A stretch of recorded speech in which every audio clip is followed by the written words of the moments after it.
We start with a question about the legitimacy of the words Byzantine or Byzantium as describers of what we are studying.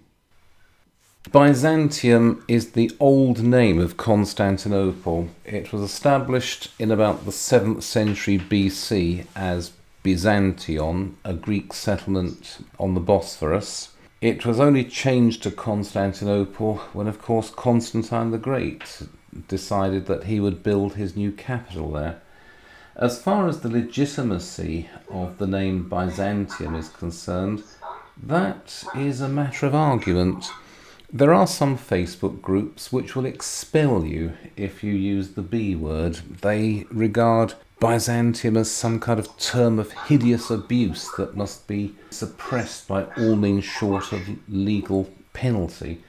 I can't see what's wrong with it. Or rather, I can see what's wrong with it. There are some people who say that this is a term of denigration made up since about the Renaissance, certainly since the 18th century, by Western scholars which simply want to airbrush the history of that particular empire out of the books.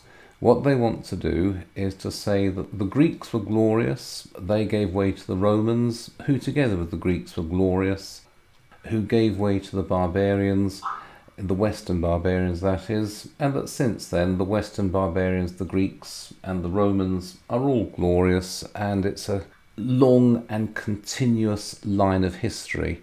And then they say, oh, and there's those degenerate Greek things at the far end of the Mediterranean.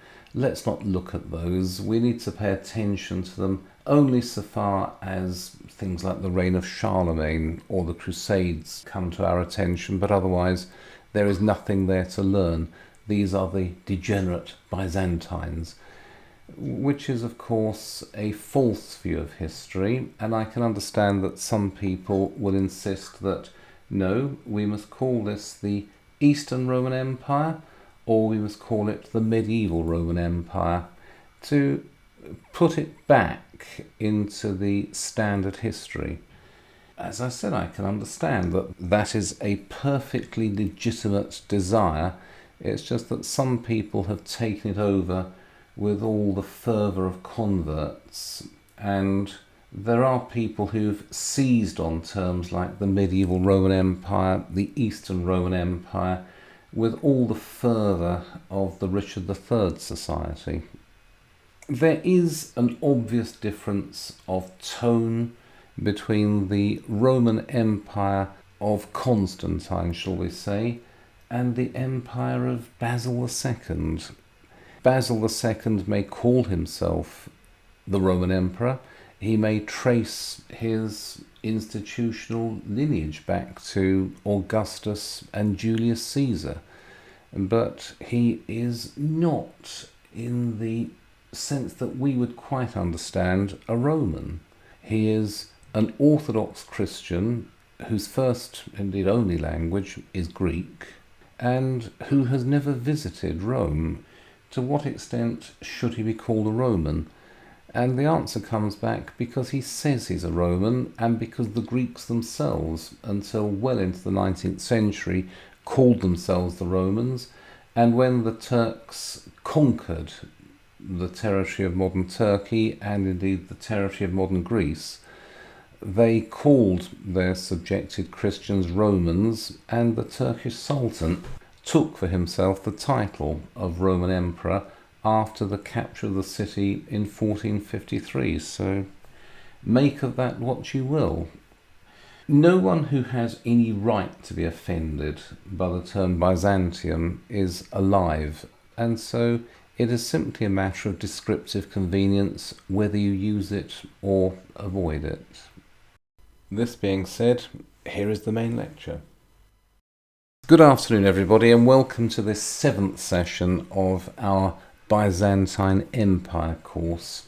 Today, and it will be rather a long set of slides, but today our general theme is recovery. Not decline, not ever shrinking borders, but recovery.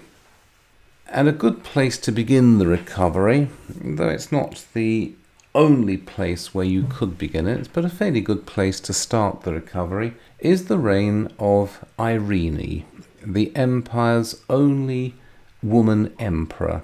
Not an empress, because obviously most emperors contrived to have wives, and the emperor's wives were usually rather powerful women, but an empress, a woman who rules the empire without any husband and without any son to provide some fig leaf for her rule.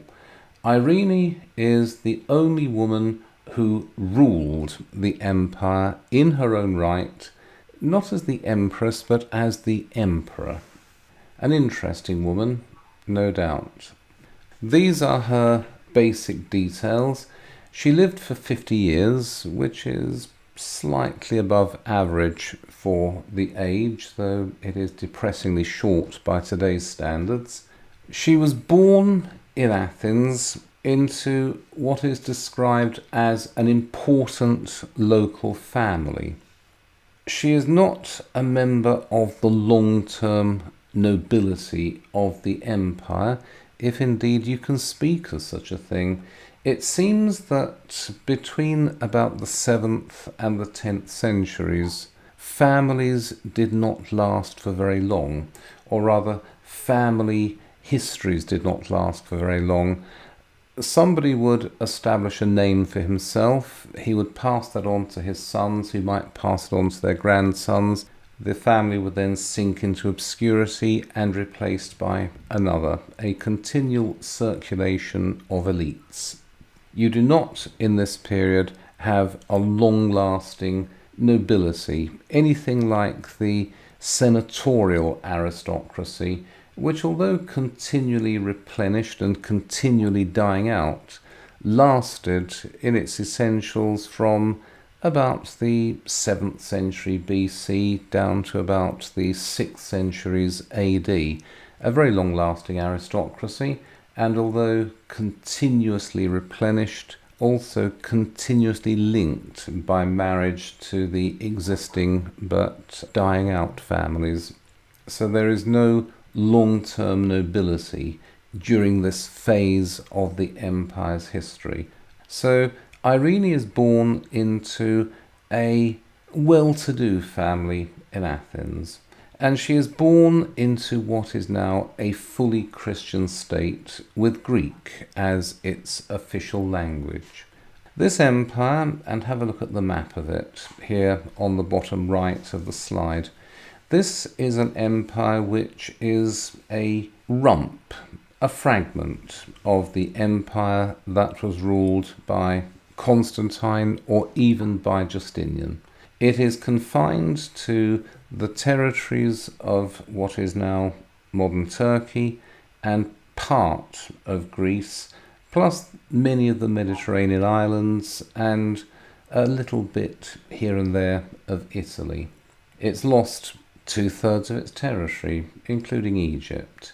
The great constellation of cities that was the empire until well into the reign of Justinian has vanished. Those cities, as I explained last week, have either disappeared or they have dwindled into the status of walled villages. And Constantinople itself, within those vast defensive walls, is largely given over to farming land, and the ceremonial centre may also have been largely or partly in ruins. There is hardly any family in Constantinople which has roots more than 3 generations deep, and Latin. Latin is an unknown language for the most part. It is a language known to a few scholars and to those diplomats who have to deal with the Pope and the Western barbarians. It is not a language spoken in any of the core territories of the empire. This is the empire into which Irene is born. But although it is a much diminished empire, it is also an empire that is on the road to recovery. Remember that climate is one of the determinants of history. It is not the determinant. How we choose to respond to a particular change in climate is a matter for our own particular balance of inclinations and abilities. But there is no doubt that changes in the climate present certain challenges or opportunities, or both at the same time, that it is then up to us to respond to. And after about 700, that sharp and sudden and, at the time, apparently bottomless fall in global temperatures reverses itself and temperatures begin to rise. Have a look at this diagram on the top right of the slide. What you can see there is variation around an average, variation around a mean temperature. You can see that from about 600 there is a sharp downward trend in temperatures. This reaches a low point around 700, then begins to rise, and it rises and rises until we reach what is called the medieval warm period. Because we do not have any means of direct measurement, the question of when this warming period started and the question of from what it started and where to it went simply can't be answered. It depends on which particular set of measurements you apply, but there is no reasonable doubt that from about 700 AD, the world, or at least the part of the world that is important to us at the moment, is entering one of its warming phases. This means longer growing seasons, it means better harvests, it also means after about 750 an end to visitations of the plague. The plague appears to be something that visits during the cooling phases. Outside of those cooling phases, bubonic plague vanishes from most of the Eurasian landmass.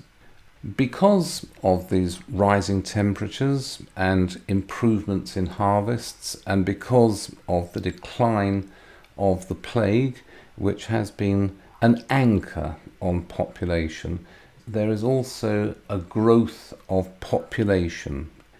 Because there is a growing population, there is a recovery of trade, although again we are unable to speak directly of what happened. We can say that the city of Constantinople is beginning to fill up again within its ancient walls. The Golden Horn is dredged around 750 so that it can fill again with ships from all over the Mediterranean. There is also the beginning of more settled relations with the northern barbarians, who are beginning to convert to Christianity. Indeed, they are beginning to convert to Orthodox Christianity. The Arabs, we last saw the Arabs last week when they were seen off with Greek fire. That doesn't mean that the Arab threat has disappeared. It means that after 717, the Arab threat is no longer existential.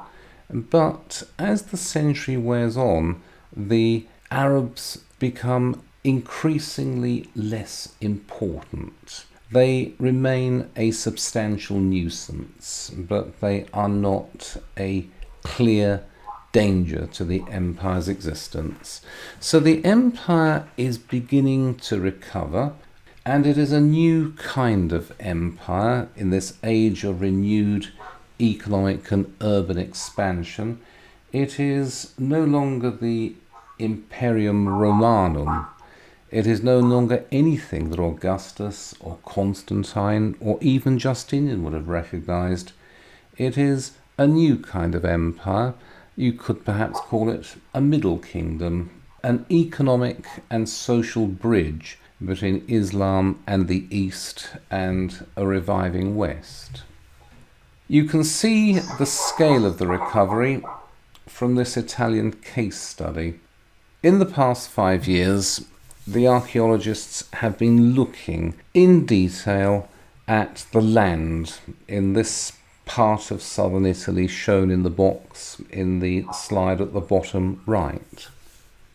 By looking closely at pollen samples and looking very closely at foundations and, generally speaking, looking at how the land was used at particular times in the past, it is possible to see that during the 8th century, after a long period of falling population, the area has stabilised and is beginning to experience rising populations.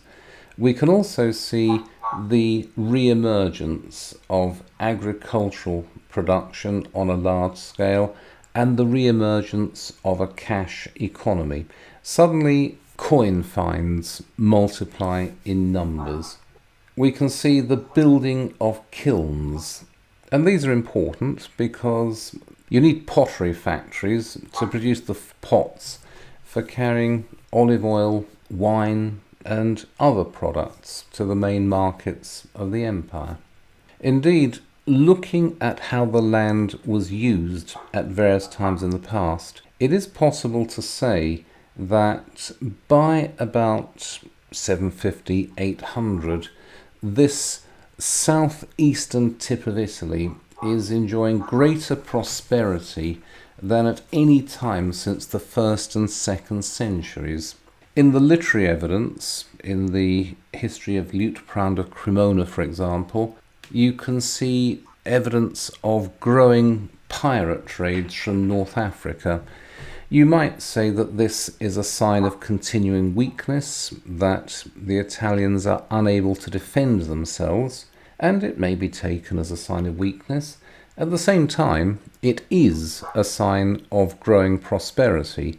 Pirates only raid peoples who have something worth stealing, even if it's just their bodies. Wealth attracts criminals, and so the greater the number of criminals, it could be the greater the number of things that are worth stealing. So you can take these micro-studies of southeastern Italy as evidence for a general recovery in at least the eastern Mediterranean. But let's come back to Irene. In 768, when she is 16, Irene is brought from Athens to Constantinople. She is brought to take part, we suspect, in a bride show. And this was a rather strange custom in Constantinople. The emperor wants a wife for his son, especially for his son and heir. So he will go around the empire and bring in all of the eligible young women. These will be lined up. His son will then move up and down the line, sometimes stopping, asking a question, sometimes hurrying on. But the idea is that he will find somebody to marry. The emperor's son chooses Irene, so she is married to the emperor's son. In 771, she gives birth to the future Constantine VI. 775, the emperor dies. Her son is crowned Leo VI with Irene as empress. Now, have a look at that slide on the right. I did say at the beginning that I would talk a lot about religion, but I haven't mentioned the iconoclast controversy, partly because it's very difficult to see what the fuss was about. My understanding is that the great success of Islam had a certain amount of influence within the empire. After the last serious Arab attack was driven off, the emperors decided, for whatever reason, that the success of the caliphate and the relative weakness of the empire could be largely explained by the fact that the Muslims had a prejudice against the use of religious representational art, and the empire's churches were filled with icons and mosaics. The judgment of God was in the empire, and the judgment of God was solidly against the use of representations of the holy persons. Therefore, the emperor and a substantial number of others within the empire began a campaign to strip the churches of their icons and their mosaics. This led to an immediate explosion of outrage from large sections of the church and from the population at large. It also led to condemnations by the Pope, who had no particular objection to the use or the disuse of these images, but he did not believe that they should be disused simply because an emperor, or indeed even because a council convened by the emperor and controlled by the emperor, should say that images should be disused. So you have a long-running religious controversy within the empire. Leo VI does not like the use of images. Irene is favourable to the use of images. She is an iconophile. In 780, after a few years of relative tolerance, Leo takes a much harder line against icons. He dies almost at once. The rumour is that he's been poisoned by his wife. Could well be. Because at once, Irene takes power as regent for her son. He's only 9, so he needs a regent. Irene's way of consolidating her power is the standard way. You get rid of anyone who stands in your way or is likely to stand in your way. So almost her first act is to remove all of Leo's brothers from positions of importance. There's 5 of them, and every one of them is removed from positions of importance and tonsured and ordained as priests, because once you've been ordained as a priest, you are for all secular purposes dead. And just to make sure that everyone knows that these 5 men have been forcibly enrolled within the church, they are made to celebrate Mass in Hagia Sophia on Christmas Day in 780 in front of the people of Constantinople.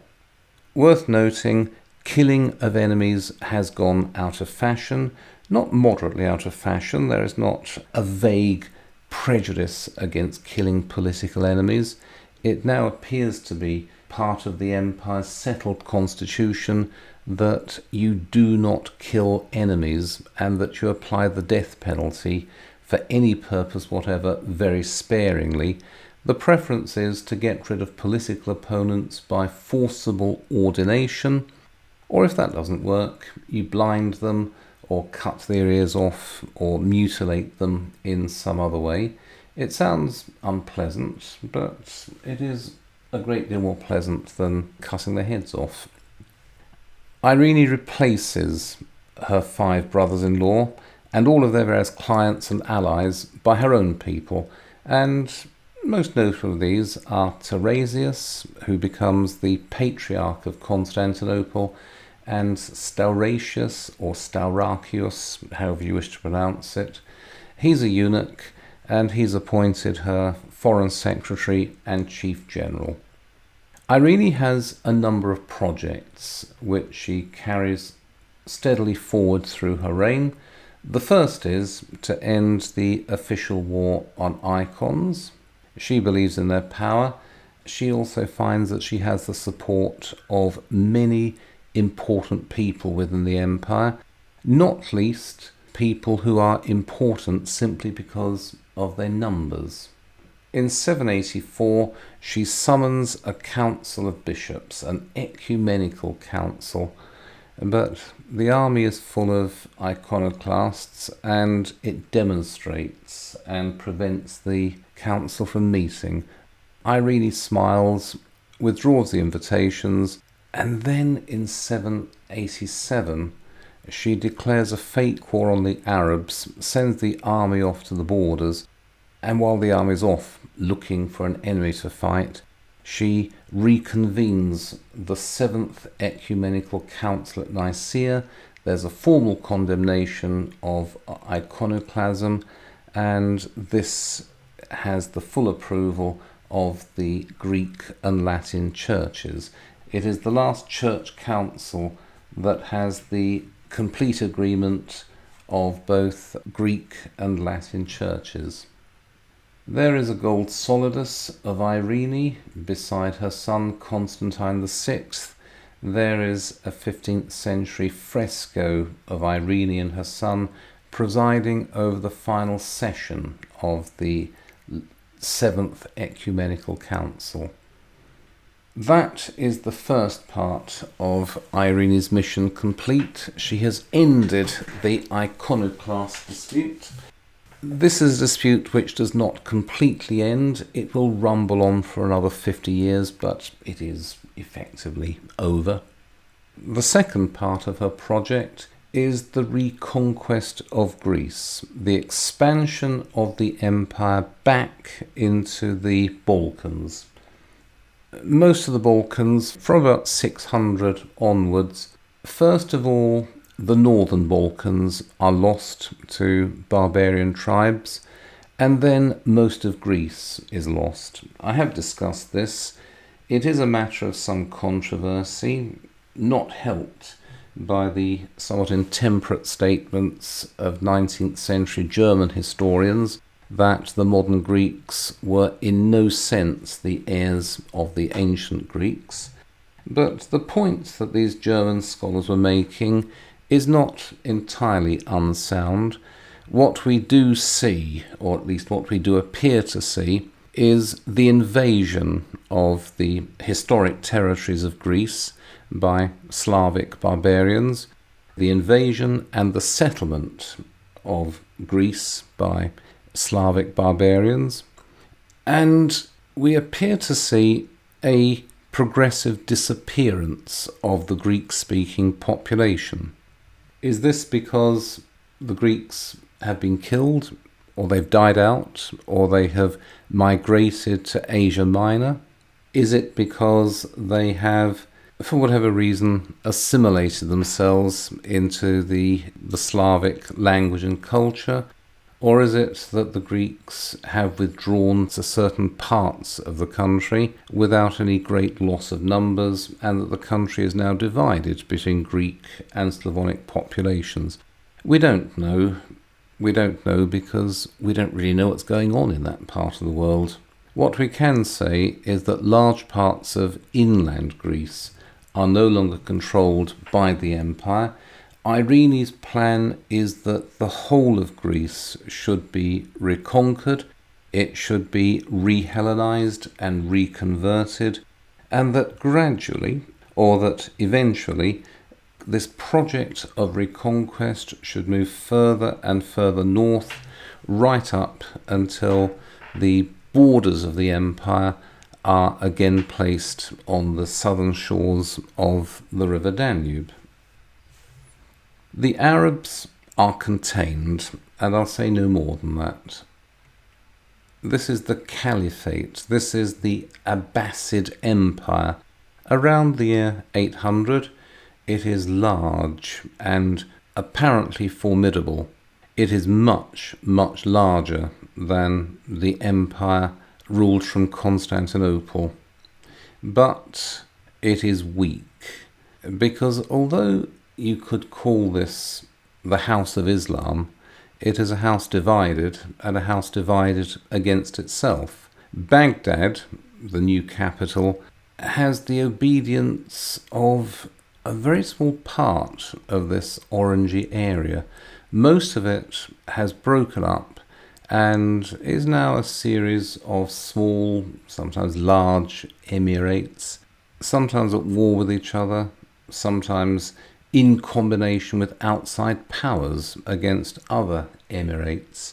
The days when the Caliph himself could stand up and proclaim a holy war against the empire and expect every part of his dominions to contribute to this holy war are long past. The empire, on the other hand, is a compact and efficiently run state with a rising population and a recovering economy. Its borders with the Islamic world are increasingly peaceful, and when they are not peaceful, the balance of advantage is increasingly on the side of the empire. You might say, but if the empire is on the recovery and if Islam is in decline, how is it that we read every so often that another island is taken or another territory is raided and devastated? What about the loss of Italy right towards the end of this period in the 10th century itself? What about that? And the answer comes back that the empire suffers the occasional embarrassment, the occasional disastrous embarrassment in its conflicts with Islam, not because of structural weakness, but because of short-term incompetence. The empire's losses in its long drawn-out duel with Islam are now due to the personal incompetence of particular emperors or particular generals. No fundamental position from now on is lost, and any occasional losses are soon put right. There is a revival in the West as well. This is something that I don't want to cover in any detail. What we can say is that the barbarian invasions of the 5th century onwards were probably not catastrophic floods of people. It is more a matter of a set of political changes and the end of centralized Roman control. The new barbarian kingdoms established in Western Europe are soon converted to Catholicism. The spoken language of the people continues to be Latin, and classical Latin continues to be the language of culture and administration. The first centuries after this change of political master are chaotic, but this is not because the barbarians are painted savages who run around burning libraries. It is because of those climatic and demographic changes which have devastated much of the world. Not only the Mediterranean world, but also the Indian and the Chinese worlds. There is a general shrinkage throughout the world between, let's say, 500 and 800 within those periods. But just as there is a gradual recovery in the Eastern Mediterranean, in the Empire, so there is a gradual recovery in the West. The first signs of recovery are in Italy, but there are signs of recovery outside Italy. You have the rise of a large Catholic Frankish kingdom, which is able to protect much of Western Europe from continuing barbarian raids. Of course, the Franks do not at first control Italy, and they never control Spain, but they do control France and a large and a growing area of Germany. The Franks are sufficiently well organised so that when in the 730s the Arabs begin to move north of the Pyrenees, hoping to do to France what they have done to Spain, they find for the first time in the West that there is a strong countervailing force. And you have the great Battle of Tours in 732, where the Arab menace to Western Europe is checked. It does not mean that the Arabs cease from coming across the Pyrenees and raiding. It does not mean all at once that those areas in southern France which have been taken over by the Arabs immediately revert to Christian rule, but it does mean that there will be no further Islamic expansion north of the Pyrenees, and that those expansions that have taken place will be reversed. In 749, the Pope declares Pepin, the son of Charles, the man who defeated the Arabs at the Battle of Tours, to be the king of the Franks, the king of all the Franks. This is the beginning of a new dynasty which conquers a very large part of Western Europe and which conquers deep into Germany. Bottom right on this slide, you see the Carolingian Empire, or you see the Empire of the Franks, or the Kingdom of the Franks, as it is around the year 750. But this is not simply a matter of a new and vigorous dynasty which is able to unite the Frankish barbarians under a single leadership and to protect those areas controlled from outside threats. There is also an economic and a cultural revival. The empire, or the kingdom of the Franks, is continuously expanded. If you look at this particular slide, you will see the empire of Charlemagne, the greatest of all the Frankish monarchs, 768 to 814. You can see that he has taken over northern and central Italy from the Lombards. He has conquered deep into Central Europe. Indeed, he has conquered the whole of Central Europe, and you can say that the border between his territory and the continuing pagan barbarians is now the border between Central and Eastern Europe. What else you can say is that there is a cultural and an economic revival. Here on the right, you have a page written out in what is called the Carolingian minuscule. This is a new alphabet, and it shows a number of fundamental changes from the writing of the later Romans. In the first place, you have a new alphabet. You have the introduction of lowercase letters. The old Roman capitals continue to be used, mainly for the spelling of names, or increasingly for marking the beginning of a sentence. You may also notice that words are now separated by spaces, and you may also notice that grammatical divisions within the sentence are now marked by various kinds of punctuation. This is a technological improvement on the various kinds of ancient writing.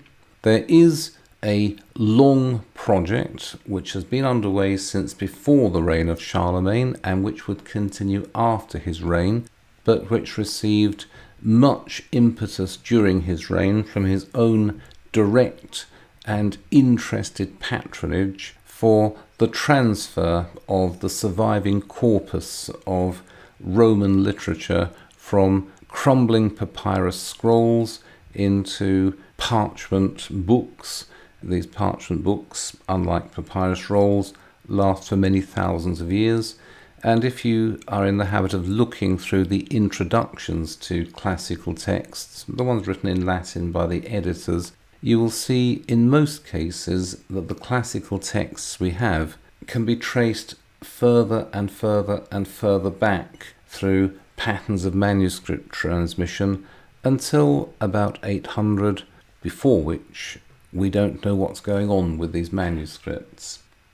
Here are two of the great scholars of Western Europe during the reign of Charlemagne, Alcuin of York and Paul the Deacon.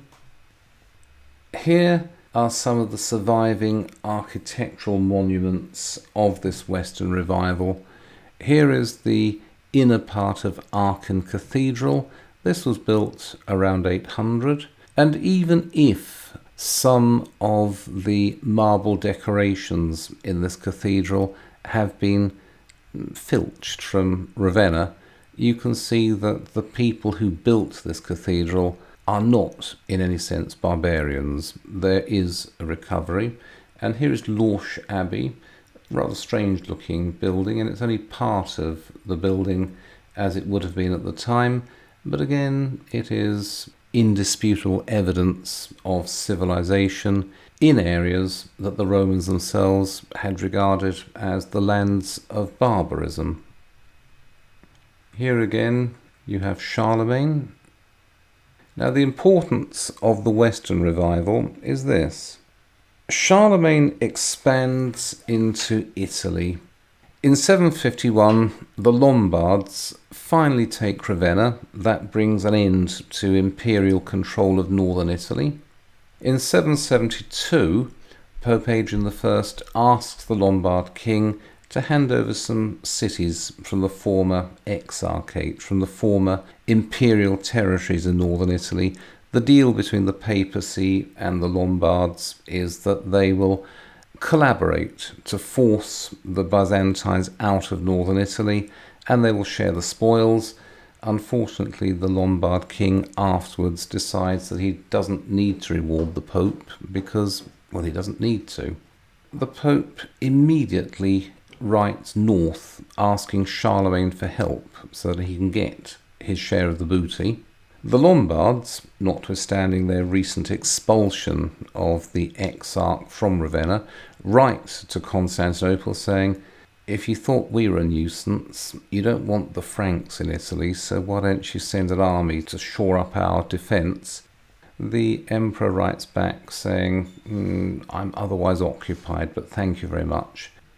Short story is that Charlemagne invades, he takes over all of the Lombard kingdom in Italy. The Duchy of Benevento in the south, that is Lombard territory, but that remains formally independent. And south of Benevento, you have the continuing imperial areas of Italy.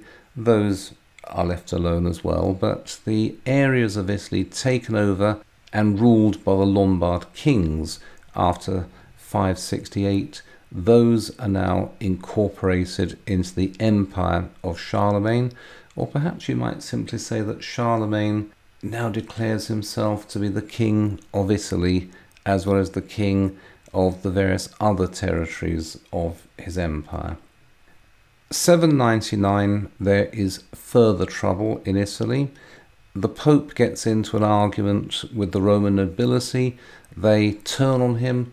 They try to seize him and to blind him. They attack him in the course of a religious procession and nearly kill him.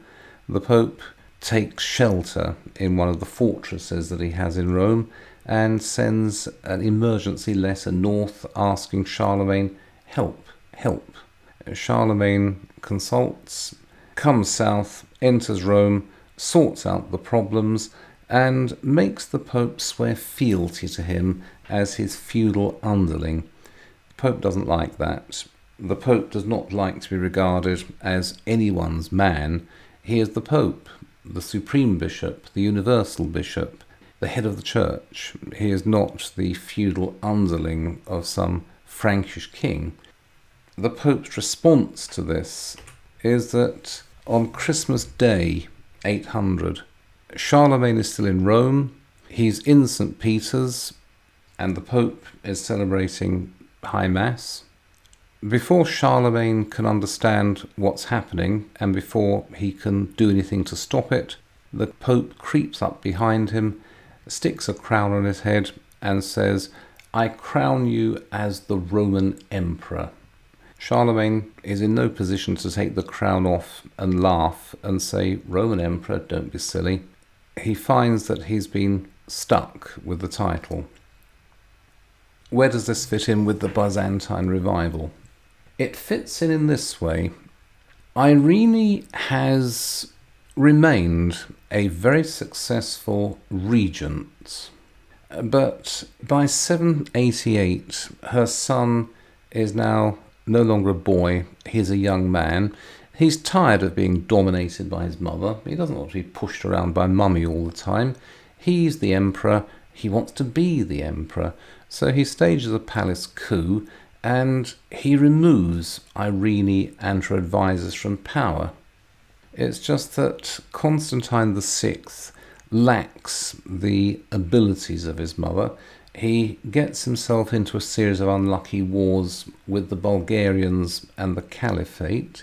He is increasingly unpopular in Constantinople, and he finds that it's necessary to call his mother back and to call back some of her advisors and to share power.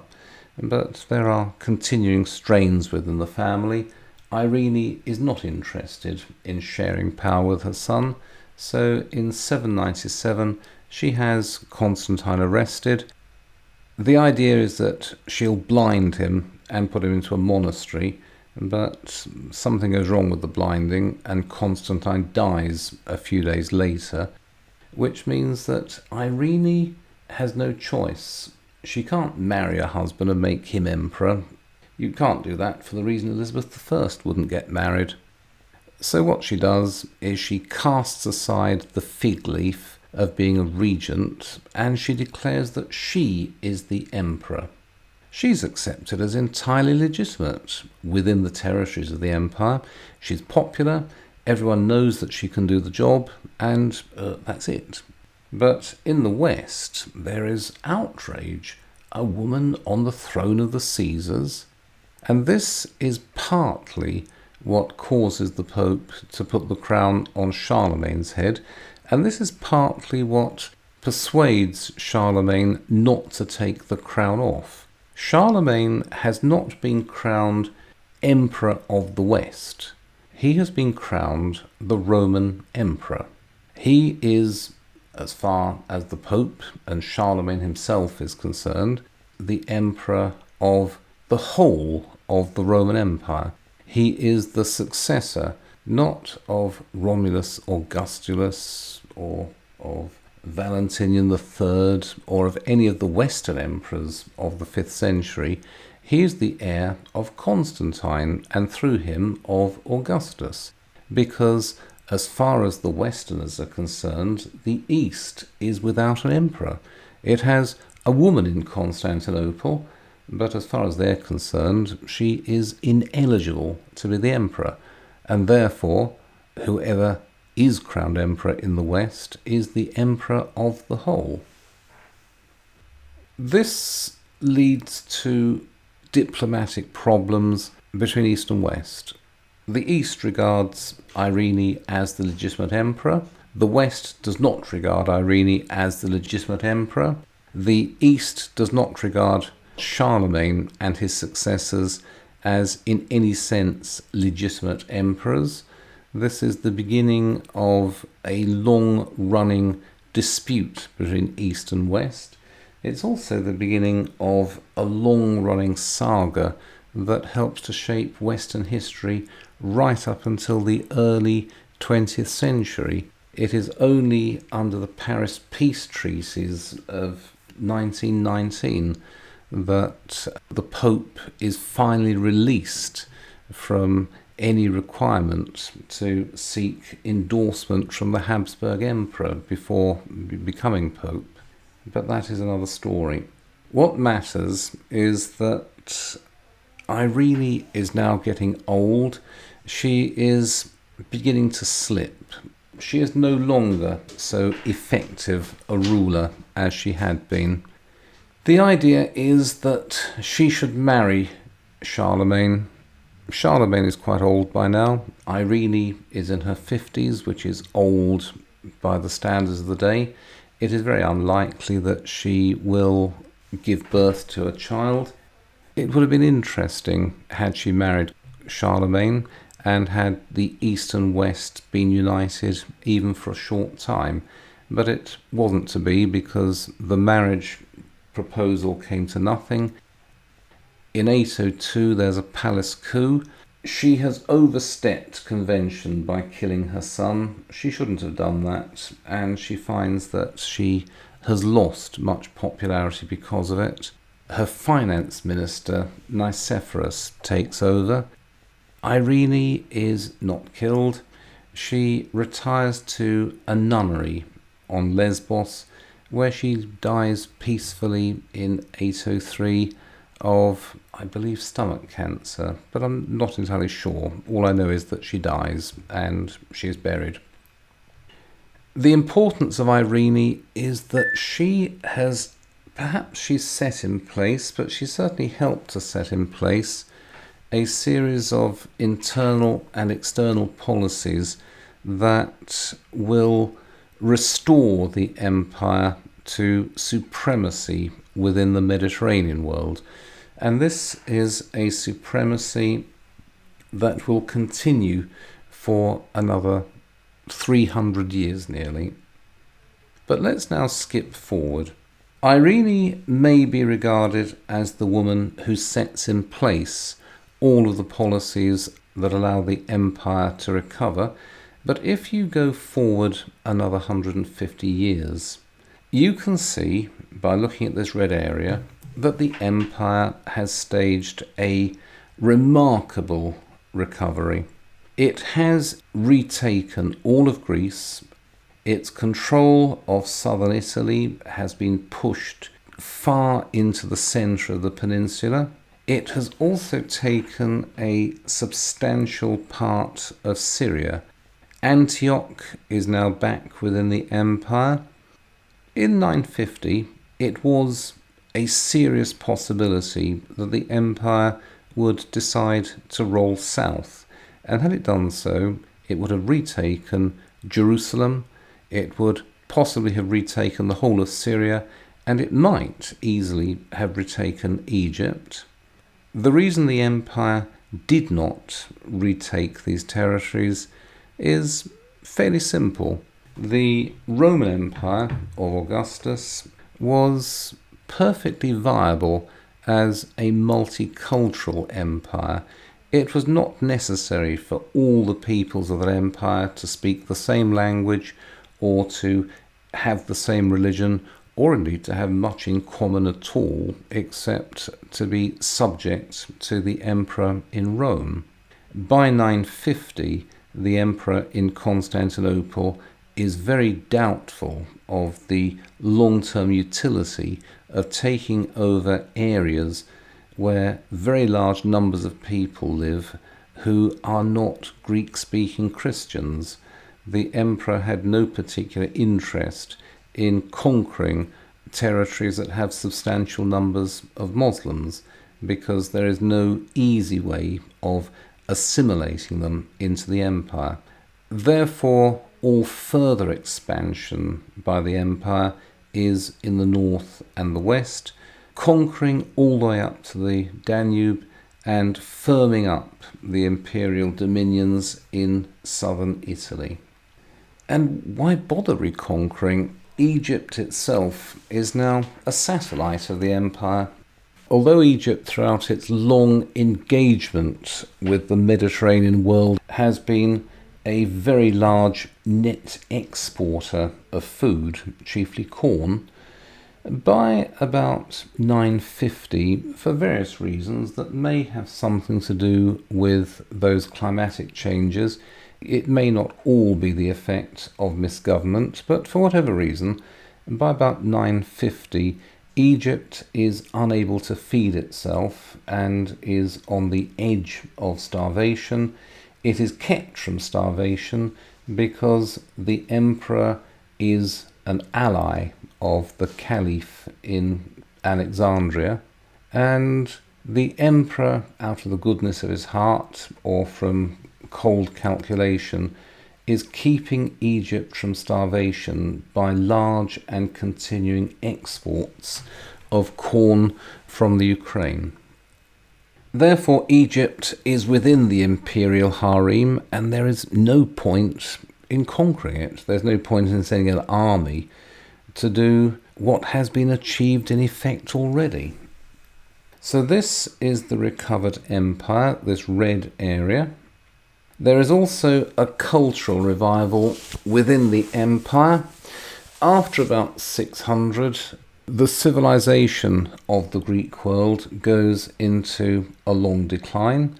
The libraries continue to exist, filled with parchment books. There is no substantial loss of ancient literature.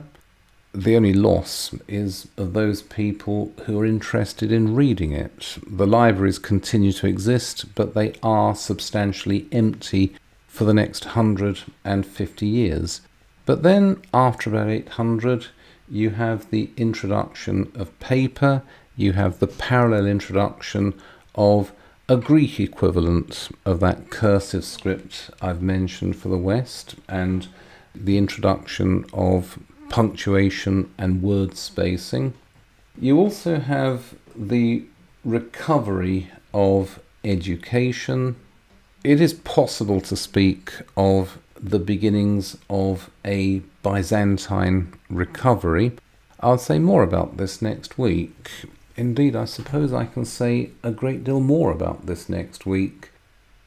Traditionally, we have seen the recovery of learning in the Byzantine Empire, or the recovery of learning in Constantinople, as an entirely positive sign, as further evidence of the empire's recovery and increasing glory. It is possible to take a more negative view of this, but as I said, I will have a look at this next week. The empire expands through the use of hard power, and I'll say more about this in a moment. But for the moment, let's look at soft power. This alphabet for the Slavs is, in the first instance, a failed experiment. It is a failed initiative, that's it. You see, in 862, Cyril and Methodius, Greek monks in Constantinople, are invited to Central Europe to convert the Slavs there to Orthodox Christianity. They go, and they find themselves in stiff competition with missionaries from Rome, especially since the Roman missionaries are backed by the Franks. But in spite of this, Cyril and Methodius have a great deal of initial success. And the grounds of their success are this. When the Roman Catholic missionaries move into an area, they convert, but they expect people to learn Latin because the Roman Catholic Church uses Latin as its liturgical and indeed its administrative language. The Catholics move into an area, the missionaries convert, they baptize, they build churches, and the churches then introduce the people to a Latin Bible and a Latin prayer book. The Orthodox, however, oddly enough, because this is a Greek initiative, and the Greeks traditionally have been so proud of their language and civilization that they will not learn other languages, but this is no longer the Greek world of antiquity. The Orthodox have a much more liberal view of language. They are perfectly happy to see Bible and the liturgy translated into the language of the people wherever they choose to convert. And so Cyril and Methodius develop a new alphabet for the Slavs. They oversee a translation of large parts of the Bible and of the key liturgical documents into Slavonic. There is the Glagolitic alphabet. It is the ancestor of the modern Cyrillic alphabet. In the short term, the influence of the Franks and of the Pope is too great. The Orthodox initiative in Central Europe comes to nothing. But that is not the end of the matter. 988. That is the conventional date given for the conversion of Russia. Of course, there had been a great deal of preceding and competing missionary activity by both the Orthodox and the Catholic churches, but it is in 988 that the Russians date their mass conversion to Christianity. Vladimir of Ukraine, sometimes called Saint Vladimir, sometimes called Vladimir the Damned. He's a pagan famed for cruelty and treachery, 800 concubines and several wives, and he spent most of his time, when not fighting wars against his neighbours, engaged in hunting and feasting. However, Vladimir is no fool.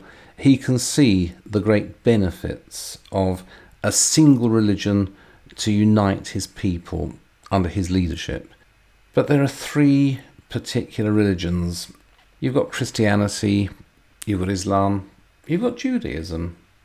And it's not just Christianity, there's Catholic Christianity and Orthodox Christianity. So Vladimir sends out envoys to check over the various religions to find which one will be most suited to his people, or perhaps just more suited to him.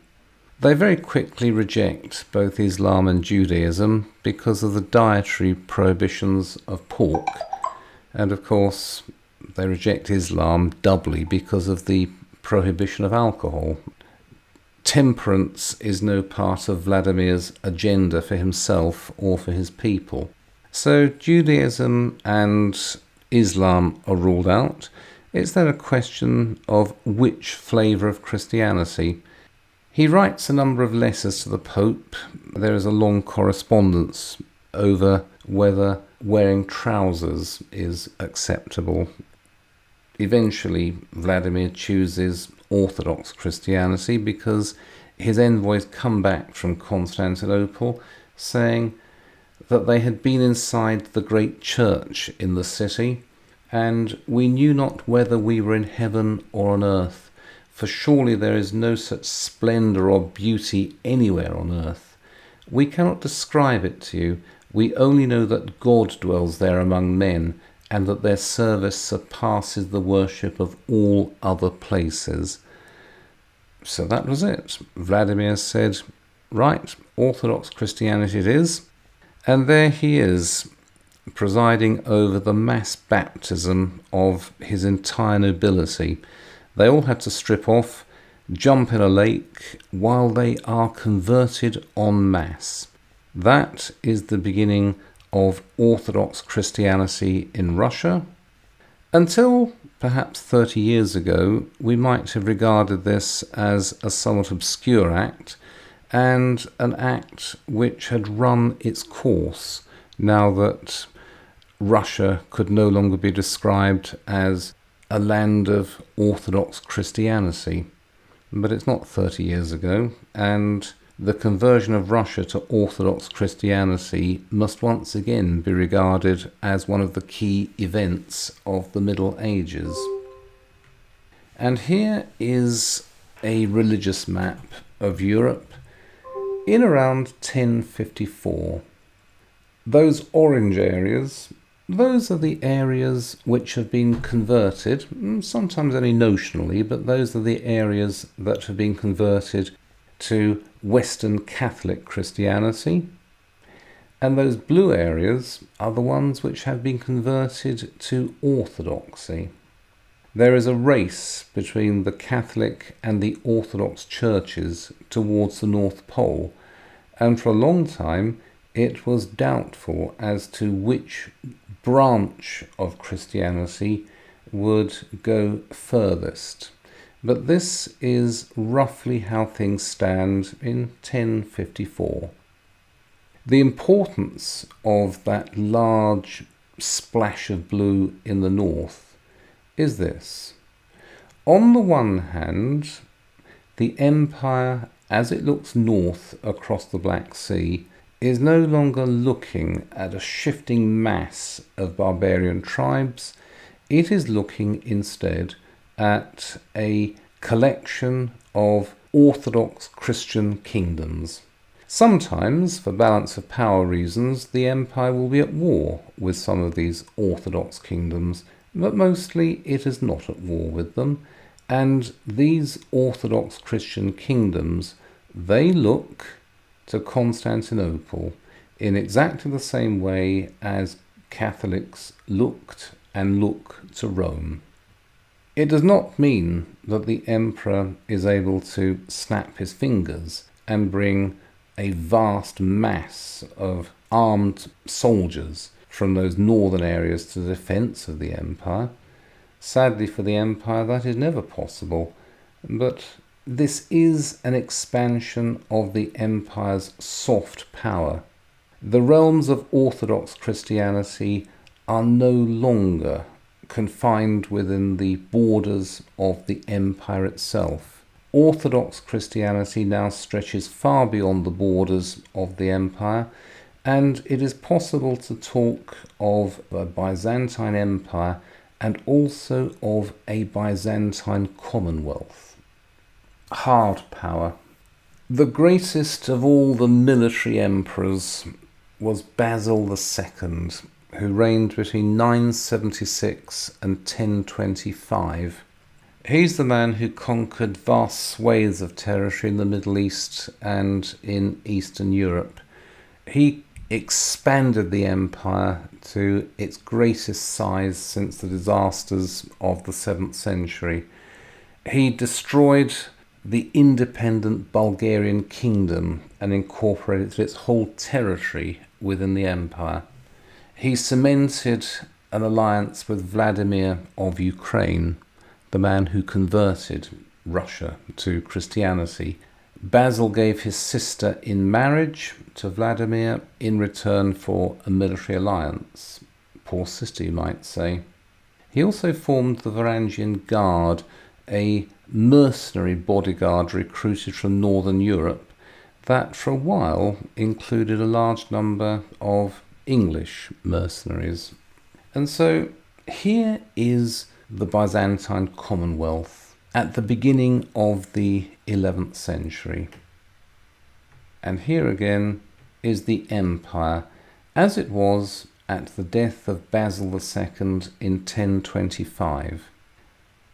If you compare this with the empire ruled by Justinian or Constantine or Augustus, it is a pitiful fragment. It doesn't even include Rome.